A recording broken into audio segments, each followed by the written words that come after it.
All right, so I trust that you have been utilizing all of these hands-on learning exercises to really put to work and embody, physically experience the information that we've gone over and really been taking advantage of these learning activities and sharing your content with your fellow students. So in this chapter, we're gonna be getting some expert advice from a close filmmaker friend of mine who's had years of experience working with high-end clients. You met him earlier in the course. He's really an equipment and technology specialist. So he's gonna be sharing a lot of insights for you to really think about what kind of camera you want to use, what kind of camera you're using, how to maximize that camera, the different available technology and equipment that's out there, and what will really match up with what your desires are, what your end goal is, the type of content you want to produce, and really mixing all that together. So grab a pen and pencil, sit back, and really soak in these next learning lessons. What is up, guys? So here we are. We are with Luis today. How's it going?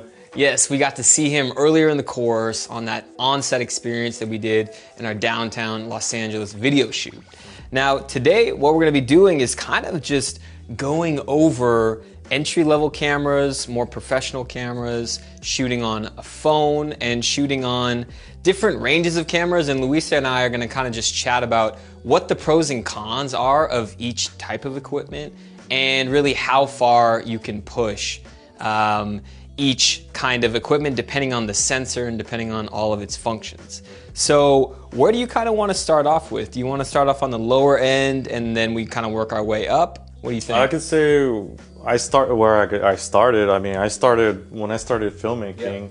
I would say I have a good friend of mine named Yves, who is a really well-known videographer that does beauty work in e-com and mostly in the beauty world. But he started me off with this camera as a GH5, and to this day, this camera is still the workhorse king. I mean, honestly, like you can get this camera for like less than $2,000, maybe less than $1,000, and you can put a variety of lenses like the 18 to 35 Canon. It's a micro four thirds sensor. So what that means is like you can put a speed booster and really just upgrade the lenses as you go. You could put all the way to like PL mounts if you wanted to. There is limitations when it comes to that. I mean, there's things like, what is it called? Noise and like stuff like that, like low light. It's not a good low light camera or anything. But if you want to be a YouTuber and you want to get good content, commercial grade videos, like this is the camera, honestly, because it has all the flavors. It has the Panasonic, codecs and stuff like that, like not ProRes, but video, like MOV, those things that you can use for your editing and LE. And this camera, I've used it for so long. I buy and sell. I buy and sell my cameras like crazy. And I've had Sonys for the years, if you've known me. And this one has been the most that has done the work for me, you know what I mean? So you'd recommend this for people that are wanting to do more than vlogs? This is more like short film, like more I want to say stylized video that you want more colored fidelity, that you want to be able to color at an affordable price. You know what I mean? And then this, the iPhone, everyone knows the iPhone. They've went through a lot of generations, and I feel that now, since they added the wide lens on this one, it's been a workhorse on its own and it's on its own look.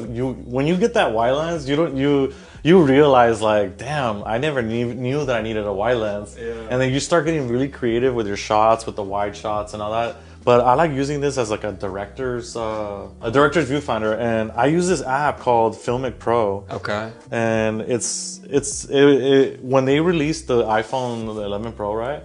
They released this app, and in this app gives you all the flavors, audio, different video codecs, slow motion, and it activates more parts of the camera. And then they have this thing called double take. So if you're a vlogger and you want to like get a front and back interview of you talking to someone, you can record both cameras. So front and back, and you choose the lens length. So I don't know if you can see it. So what it is like, so see, I can see him and you can see the background, but there you go. So this is a good way to like, if you want to get that quick, interview status, or like on the go, because kind of like everything that's happening right now with TikTok and Instagram, everybody wants to do like very quick and dirty, you know, like let's get it really quick and go, you know, and that's kind of been my my last resort kind of thing. And I've had used this on a couple of beauty bloggers. When I went on set with them, they wouldn't allow these cameras inside of a restaurant, stuff like that, things that need permits. So I would put this on a cage with a little handle and an LED on top. I put a small rig cage is what it's called, and with audio and everything, and this thing is fully ready to go and rigged, autofocus go. And honestly, a lot of people don't notice the difference. They think it's DSLR sometimes. So I would say that, like we're speaking on now smartphones specifically, but yeah, for that one, it holds up really well. When you do get to, let's say, color correction, you want to push and pull colors around, it kind of falls apart. One thing I want to mention about if you are shooting on a smartphone and you're going in that direction because you already have maybe an iPhone 11 and you don't want to buy a new camera on top of that, it is a definite possibility.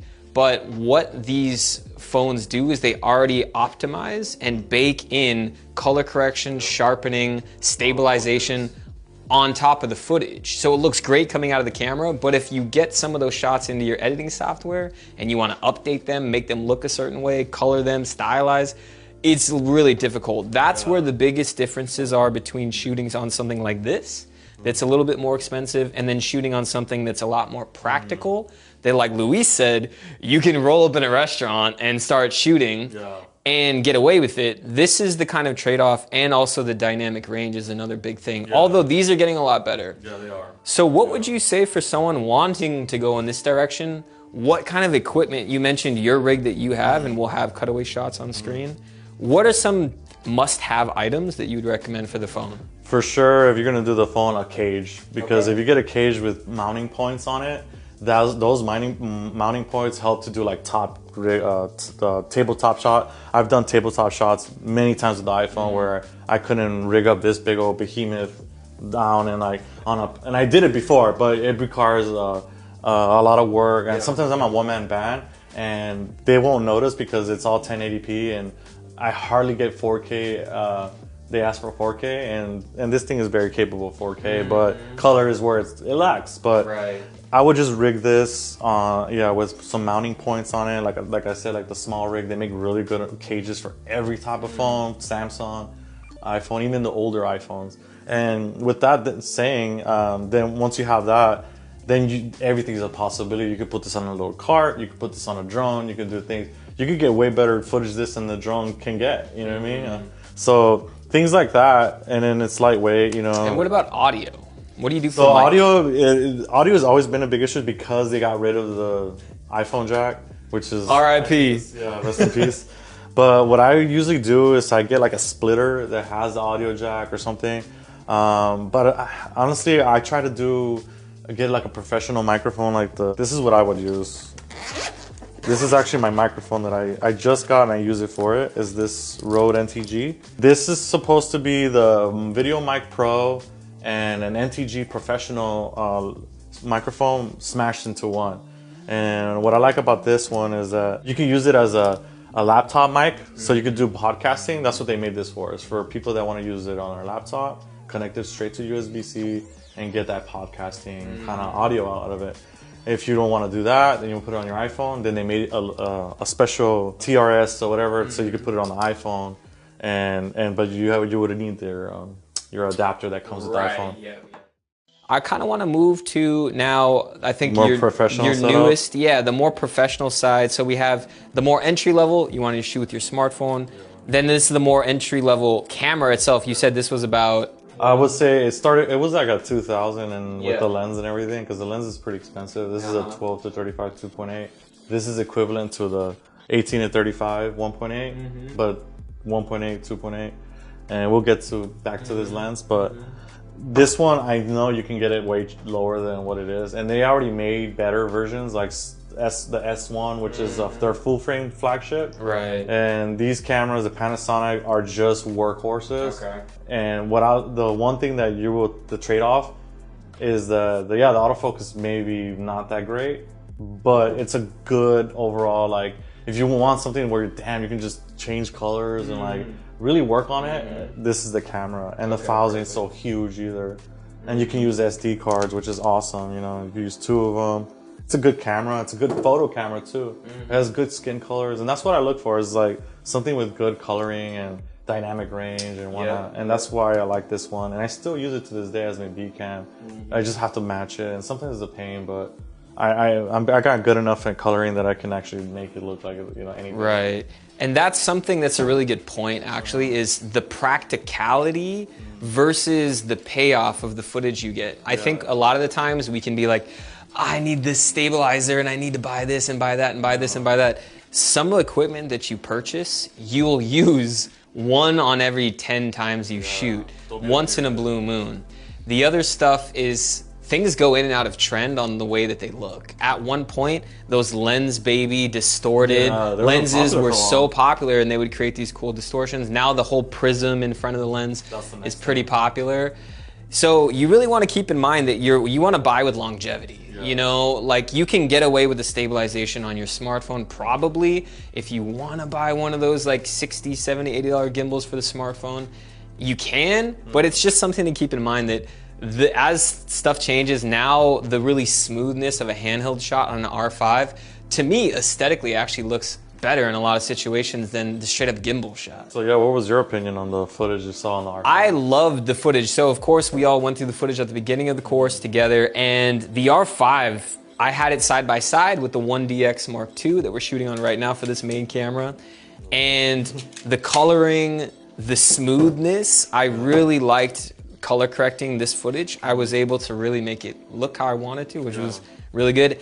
And I was blown away because I'm filming behind the scenes of you, and then you're doing a handheld shot and walking. That was your old yoga pose. Yeah, like straight up. So all the video techniques I learned in the past, like what, 10 years ago? I want to say 7 years? A long time. I learned it from this guy. Yeah. This guy is the one that, like those yoga videos, like whoa. When I was watching the footage, I'm like, oh, Pac-Man's he's doing this with every shot. Yes, I love it. It's because like that's the best way to do it. I mean, just learning how to do your stepping and all that. But the reason why I got this camera, I had Sony's, right? I've had the A6500, I had the A7 II, I had the A7 III, A7R III, but those are my photo cameras.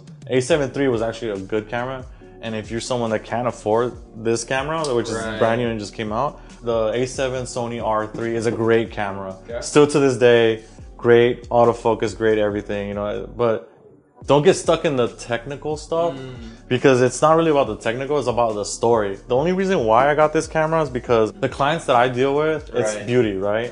And they just love Canon color, and they always ask for Canon. They always give me GIF about it. So what is the main reason that you went with the R5? So the main reason was why I switched everything from Sony to Canon was the glass. I just love the glass. I've always loved it, and I've already have it. So I don't need to I won't lose money if I switch over. And the stabilization. The stabilization and the codec. So the codec, I mean like the 10-bit 422, that sort of thing. And can you explain that briefly? So I get more range of color. Like, I mean, everything now is giving you 422 10-bit now. And just having 10-bit is fine. There's some cameras like this one does 12-bit. Right. And the Arri Alexa, the more higher, like red, does like 16, I think, or I don't know, like really high numbers. But those are high data. So this camera, I mean, I can shoot 10-bit 422 all day, and that gives me the flexibility to go in post and really play with the color if I feel that it's wrong or my blacks ain't too black, you know. And that's something that happens a lot where I lose the blacks and it's kind of like this faded, grainy look, and I can push and pull, you know, lift the person out of a dark environment and give them a bright look without sacrificing artifacts and stuff like that.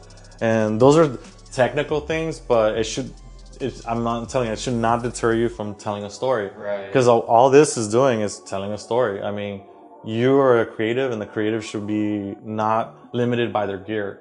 And that's something that you taught me, I think, and a couple other people on set. And I've seen a lot of huge professionals on set, like Tony Duran and all that. And those guys, they just go with a Canon, and they're just like doing like what I was doing. And their shots look amazing, you know, like I did that one thing with Kim Kardashian, and that was done for the holiday campaign. That was done with a Canon 5D Mark IV. Yeah. You know, and he said, set it up for me. You know, I was like, all right, I put it in 1080 because he does not like shooting in 4K. He finds it very hard for himself to edit. So I'm just like, wait, what? Like, I'm like, I got this dope camera here, man. Let's just use this. 6K. And he was like, no. It's like, it's too much for me. Like, I need under like a few hundred gigs. Because he doesn't want to deal with files. Yeah. And then when I saw the after, I was like, oh, it's because he threw all these layers, and they already have like a look to it because it's social media. But when you want to go into like film, like real film, then we start going into these big boys. Right, you know? right. This camera, the Pocket 6K, literally does everything I need it to do. Yep. I mean, I can do a commercial job on this. I could do weddings. I could do the stuff, anything I needed to do, I could do it. Just the file sizes are huge. But what I like about this camera a lot than all these is that it's bare bones. And what I mean by that is like I can plug and play. I could put a hard modular, right? Very modular. Uses Canon mount. You know what I mean? It uses a Super 35 sensor. Yep. So like, don't get wrong. Like Micro Four Thirds full frame and Super 35, all that doesn't matter as long as it can handle the 10-bit 422 and it can transcode it at a nice file structure that you are able to edit on your computer. Because some people don't have supercomputers and like high-end Macs and stuff like that. And I don't have a high-end Mac, and I use Premiere or DaVinci and literally just throw that in there and it's ready to go. I don't have to transcode, you know. Yeah, I think one thing to mention too that makes this large leap is that these three shoot photo and video. That means they shoot both of those things pretty well. When you get to something like this is just for video. So it's gonna do just video really well. It's kind of like similar between a zoom lens and a prime lens. A zoom lens is gonna get you a multitude of different focal lengths, and it's gonna do each focal length really well. But a prime lens is gonna get you, like for this example, this is a what, 28? Or 50? 50, right? Yeah, this is a 50.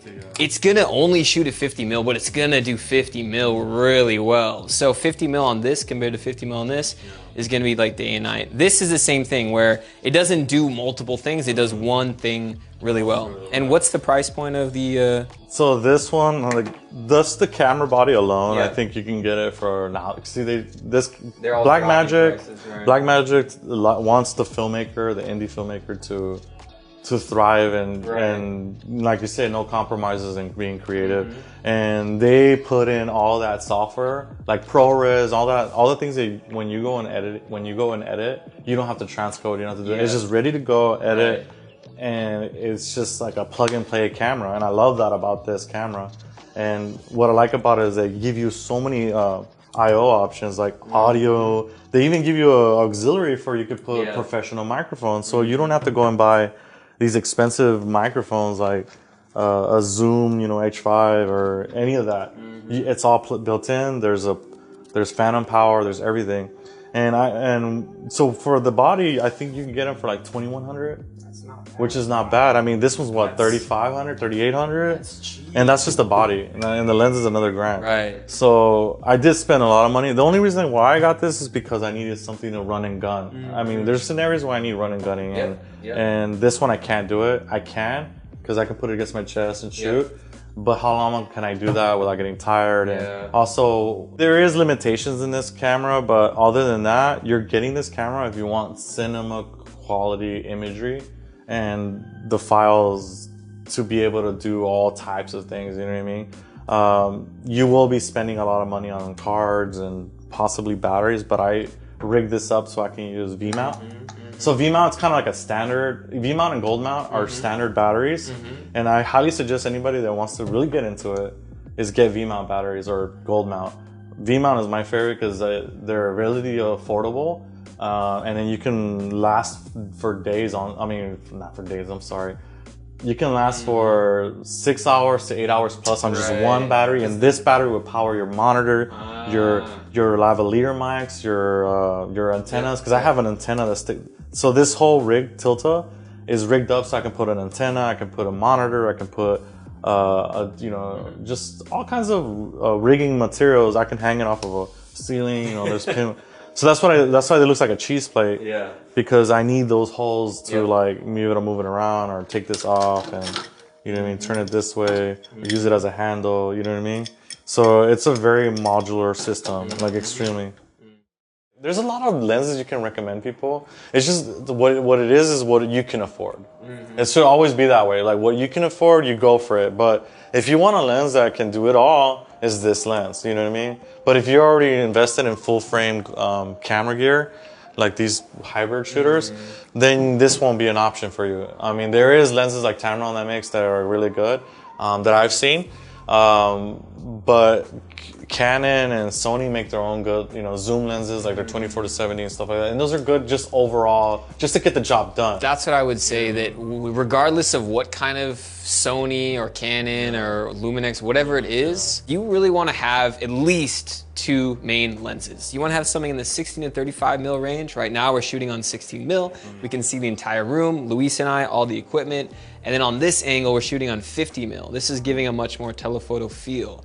If you get a lens here and here, you're gonna have basically 16 all the way up to 105, which is gonna get you through a lot of the scenarios you're shooting with. The way I see it is get whatever, like there's like a lot of rental sites like ShareGrid, you know, I don't know if your fans know about that, or your students know about. You want to explain that real quick? So I use ShareGrid, and when ShareGrid puts any of these lenses out or a new thing or something, I like to try them out before I buy, or I buy them used. And then hardly buy new. I mean, some people like to buy new because they don't want the damages and one thing you don't know about zooms is that when you buy them used or even new sometimes, they're slightly off. You won't notice it to the first glance, but when you put it on the computer, you'll notice that slight blur.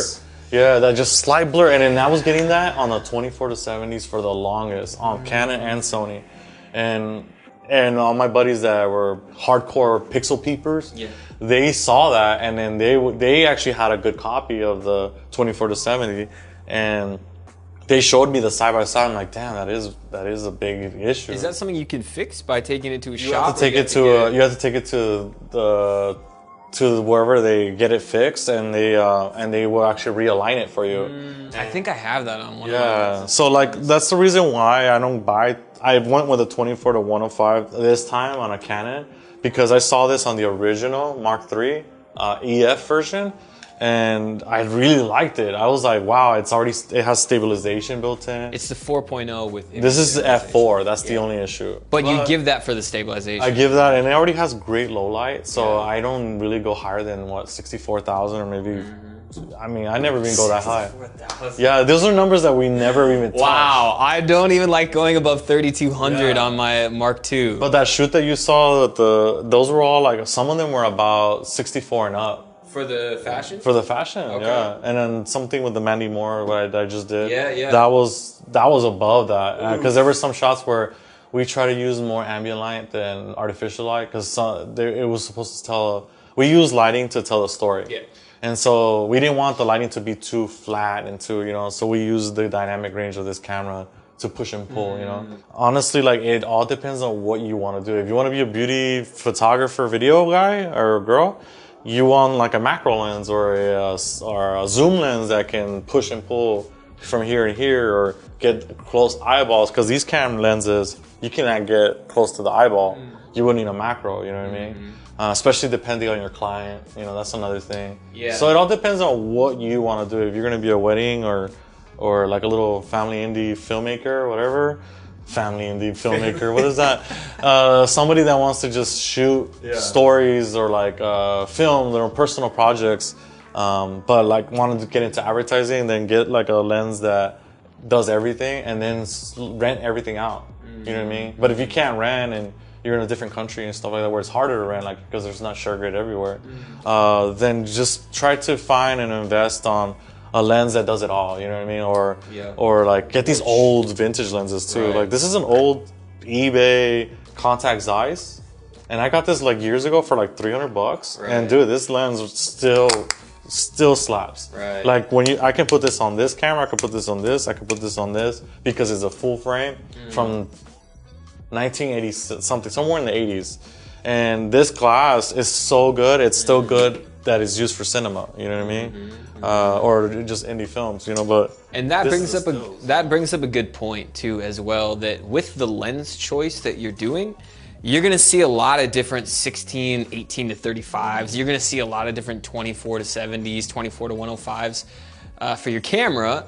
And there's gonna be big price differences. Yeah. And the price that you're paying is directly linked with the quality of the glass. Yeah.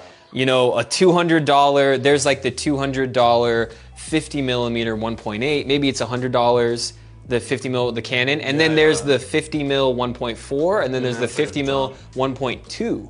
And with each one, it's almost double the price before. So it's like 100, 300, then like 1200 or something like this, 1500 maybe.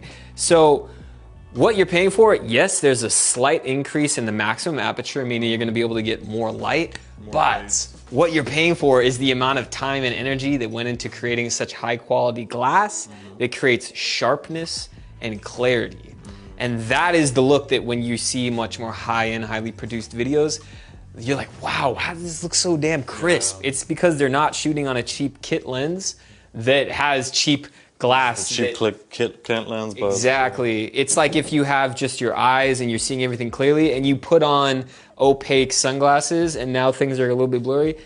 It takes a lot of work to get all the impurities out of high quality glass, to remove those impurities. So it's something to think about is when you go about lens purchases, you wanna, if you're shooting action, if you're shooting travel vlogs and you want scenery and landscapes and something that's more fun and action oriented, wide angle. If you're shooting more beauty blogger, if you're shooting more short film, something more stylized, you want depth of field and the background to be blurry, more telephoto or something that'll get you in the 50 mil, 60 mil, 70 mil. But when you're making those decisions, also keep in mind, there's gonna be different price ranges and you wanna pick something that's not gonna be the cheap $100 24 to 105, okay? Yeah. You're gonna get what you pay for in this area. Yeah. I mean, a lot of the lenses when you buy now are like above 500 and up. Like the thing is, you could, like I said, like I bought this 50 mil for the characteristics because the coating that was on here, when it flares beautifully. Same thing with Canon, they flare beautifully. The Zeiss, the Sigma, they flare a little differently, more cold. I want to say, but it has a weird. It's because I've used plastic lenses, those cheap Nifty 50s, the ones that you get for like $100. Sony, Canon, everyone has one of those cheap pancake lenses. Like they're tiny as hell, but they're made out of plastic, and those have plastic glass, and you can tell right away when you hit when you put it against the sun, you'll see the flare, and you're like, oh, and it just looks bad on the skin and all that. So that's what you're paying for, is that glass that's been refined to mimic light in such a beautiful way where when it hits the sensor, it does it right for you. It gives you that sense of feeling like, wow, that's a beautiful image, you know what I mean? And that's one thing that I always look for. It's like everyone else is trying to look for that perfect look, that unicorn glass, you know what I mean? But it does not exist. It's all, so the way I got to here was, and I still got more glass. I have the 70 to 200 Canon. I have an old one, and I still use that to this day because sometimes I gotta like back up and zoom in all the way to like from here to here, and it just looks good because of the compression of the lens. That's another thing, and I will never possibly ever use like wildlife lenses, like 1600 millimeters, or 600. Like those lenses are very specialty. I would only rent those. Like, I would never use it. So if you're a person that's a gearhead and just wants to buy everything all at once, that's like the one thing you should never do. Is buy it as you go. You know, everything here, I bought it as I go. So I started here, I went here, and then I went here, you know, but these two right now. And there was a lot of iterations in between. Oh yeah, there was a lot of selling, Sony, So if you see me with my Sony stuff, I used it, but I never used it for video. I just like the photos out of it. And it's still a great camera, don't get me wrong. Sonys don't disappoint. You know, if you have a Sony, and a lot of people do, it won't disappoint. Just buy the right glass. I mean, you know, don't cheap out on your glass either. And buy glass that you know that's one thing I always tell a new buyer is always buy glass that's gonna future-proof your next purchase. So that's why, since I already had Canon was Sigma, but it's a Canon mount, I can transfer these to this camera. And that's one thing I tell everybody is like, if you're gonna buy a Rebel or whatever, or one of these, what is it called? Micro Four Thirds lenses, you can't transfer these to any of the bigger cameras. So if you're starting off with a $300, $400 camera or $500, like the A6500, like those little point and shoots, but they have really good quality and stuff, you can't transfer that to the next one. And that's one thing that every person that calls me and tells me, hey, what do you think I should get? Da da da. I mean, I started with a Rebel, or I started with what do you have? Like, oh, I have those old cheap, you know, 14 to 13 Canon or whatever. You can't transfer those. Like, you have to sell the whole gear, and that's one thing you should never do. Is like, get the glass that you like, and then use that and utilize that to your, you know what I mean? And then if you get tired of it, then I'm pretty sure by then you'll be shooting Hollywood films, you know?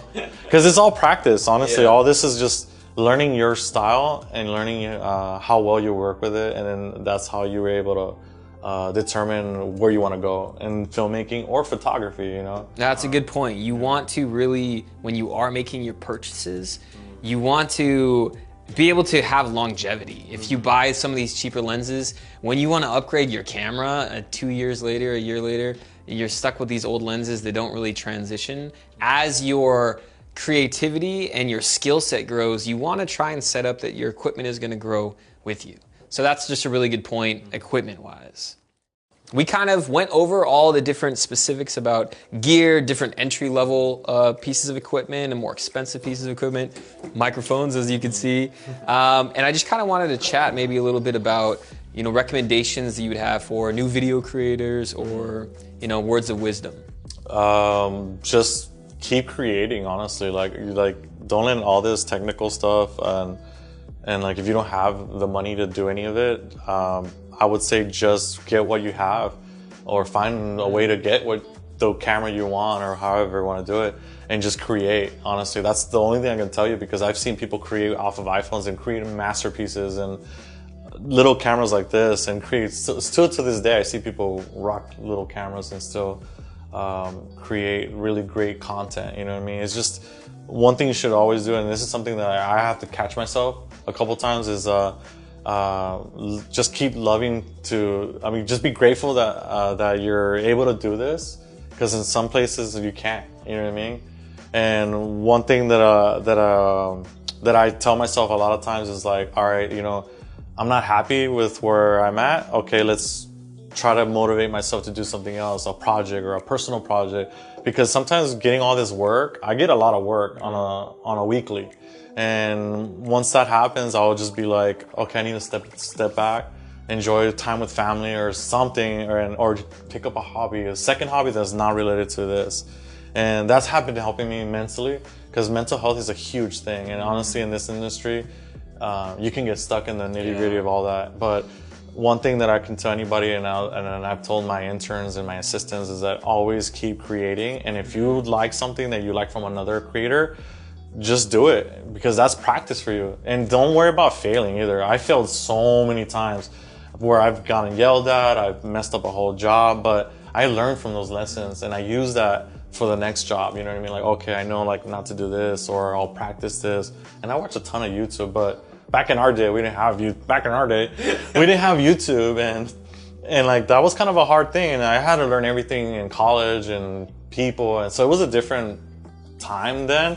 But now there's so much information that like, honestly, like what you're doing is so awesome, because I wish I had that when I was younger and doing this. But at the same time, like, I'm grateful for what I know, and that I got to learn so much, that I was even given the opportunity to meet people like you and assist a lot. So one thing I still do to this day, and a lot of people don't know, is I assist a lot of people. And what I mean by assist is like, oh, what do you need, sir? Like, you need lenses? Like, I set up the cameras and I do digiteching and stuff. And why I do it is because I get to learn different new ways of like people's like style and stuff.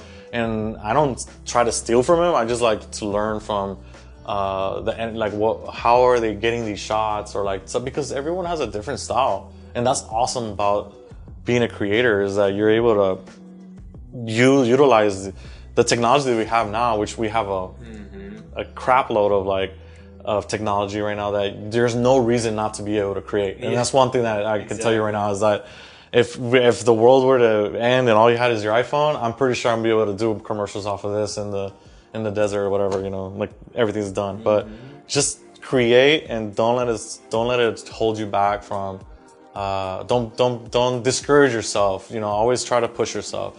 And if you know somebody that's a creator in your town or whatever, I would say ask him if you want to help him out. I mean, like I have a good story about one girl, Emmeline Rose. She was a 14-year-old, 15-year-old girl. When I was 18, I was just starting photography and I was in college. She wrote me an email because she saw me on set doing lifestyle, and she said, I want to be a photographer and I just want to go at it. Just because she sent me that email, I took her in. And I was learning at the time, so I thought, I was like, shit, I got an assistant, you know? But at the same time, she worked her ass off to the point where now she has her own 3 studios in downtown LA. She's running her own company. Now she's starting a little agency. Like, she's really killing it. High-end. Yeah, and she's producing and all that. Like, this girl eats and sleeps photography, and now she's producing and directing. Yeah. And I give it up to her. Like, honestly, like, there's times I'm like, damn, like, you're just going too hard. And like, but then I'm like, you know what? That's what you got to do. Is you just got to like want it till you become living off of it. And that's what she did. 100%. Yeah. Thank you for sharing that. And like, I fully can second that as well. Is the largest client I actually got for the past 7 years was because I showed up to an event because I was so hungry to just film. And it was something simple. It was like going to film some nightlife thing, and I was supposed to get paid like 50 or $100.